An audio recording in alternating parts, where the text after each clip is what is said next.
Hello everyone and welcome to this dev stream overview, and I also want to announce some really exciting DBD news. So basically, this is what the announcement was, in part. BHVR has bought the full rights to Dead by Daylight from the publisher Starbreeze, which now means BHVR has full control over everything that has to do with Dead by Daylight, and that means they can do whatever they want with the game. And one of the things they want to do is be more transparent with the community. They want to talk to us more. So in order to announce what they want to do in the future for Dead by Daylight, they created this amazing video going over some of their plans for the next year. And I will play that now for you to watch, and it is just really exciting. And then I'll talk about it more after the video is over. Hello, good people of the fog. I'm here because in June we're going to be celebrating our 2nd year anniversary, and we are very excited about that. So the game has changed a lot since launch. We've added about 7 chapters so far. We've added a bunch of new languages, new features, stuff that you've asked, stuff that you didn't know you wanted, and there's a lot more coming, so we want to make sure to give you a little heads up and give you our commitment for the next year. First of all, we think it's really important that we share our high-level plan and vision for the next 12 months. A chapter will be released every 3 months for a total of 4 chapters in the same format as before, so 1 killer, 1 survivor, and 1 map. Like before, the maps are going to be free and available to everyone. But we're also making a huge change to how you'll be able to unlock killers and survivors. As you know, these guys change the meta, they really add new fantasy, and it's important to the game. So the killer and the survivor will be available with playtime. This is true for all of our original character, past and future. For the licensed character, we want to be completely transparent. It's going to be a case by case. We'll let you know as soon as we can. We'll also start selling outfits. It's something that a lot of you have been asking us for a long time. This will help us sustain the game and our ambition for the game for a long time. I'm super excited, and the art team is super proud to be able to show you a sneak peek today of these outfits.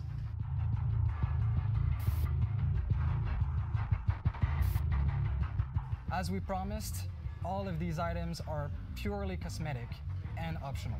We also want to make sure that there is something for everyone.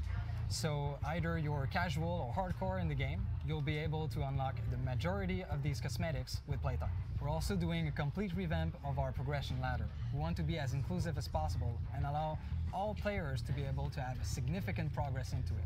Also, for seasoned players, we are adding a leaderboard for the top ranks, so you'll need to fight every day to stay on there. First step towards this new progression ladder is the Emblem System, and we wanted to take a minute just to thank you for your participation in the PTB and making this a solid system. Next step, the ranking itself, will come in the next couple of months. As you all know, being a new player in Dead by Daylight can be a little bit difficult.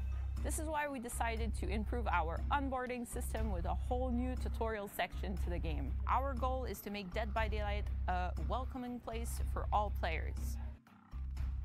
As time passed by, there's a lot of challenges we've had to put ourselves up against, some of which we've already been able to put behind us, and some of which are still in front of us right now. The loss of progress issue is something we take very seriously here, and we have taken a lot of steps in the recent months to actually improve on the issues. We're hoping that in a few weeks from now, we'll be able to reach resolution, and everyone will feel safe about their safe games in the community. Another item that's high priority for us right now is to focus on our anti-cheat measures and making sure the game is as secure as we can make it. Something we're really excited about is the addition of a systematic mid-chapter patch. The idea is to allocate enough time for balancing, bug fixing, quality of life improvement, and general polishing of the game. And now, something that gets me very excited is the fact that we want to move towards a release process that will include the public tests a lot more directly in the pipeline. We're hoping this will allow us to push a much better version of the game to the public, and that will catch more pressing or urgent issues before we actually push these versions out. So we launched the game about 2 years ago with a team around 35 people. Since then, we've grown to about 75 now. We also have about 20 mods, amazing people that have been helping us from around the world. We have translators in a lot of different countries, broadcasters from everywhere who've kept their commitment and their enjoyment of the game. And obviously, I can't forget the millions of players who are with us every day. In June this year, we are going to be celebrating our 2-year anniversary. For us, it's a big milestone. We want to make sure that you understand just how committed we are, that this is just the beginning for us.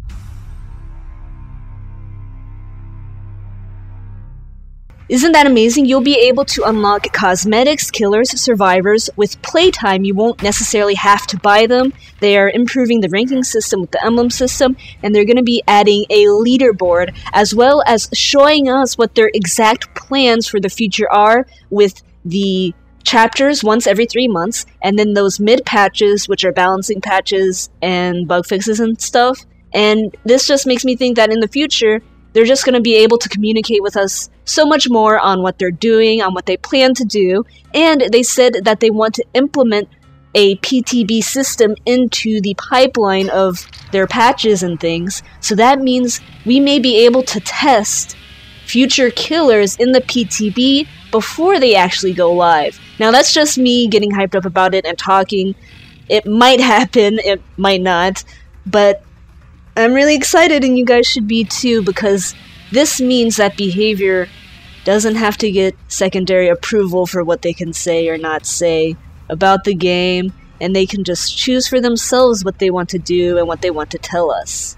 And those cosmetics they showed, wow, just amazing, and I can't wait to see them in game. And I can't wait to see more Survivor cosmetics. Like, they made really cool killer ones in the preview, maybe they'll make some really cool ones for the survivors too. Now, they explain more. They have a page on their website up now explaining the video and explaining some of their plans to the future. So if you guys want to see these actual things, they have the roadmap up. They have just so much information. I'm just going to link it in the description below, and you can check out the webpage for yourself and read through it about all this exciting information. But the webpage basically kind of summarizes what they said in the video, and also just says what their plans are going forward. Alright, so that was said in the second part of the stream. I just said it first because that's the big exciting news and wanted to get it out. What they talked about first was about the Emblem System and what they learned from the public test build and all of that. Now, they did go into a lot of depth going over their stats and analysis and things.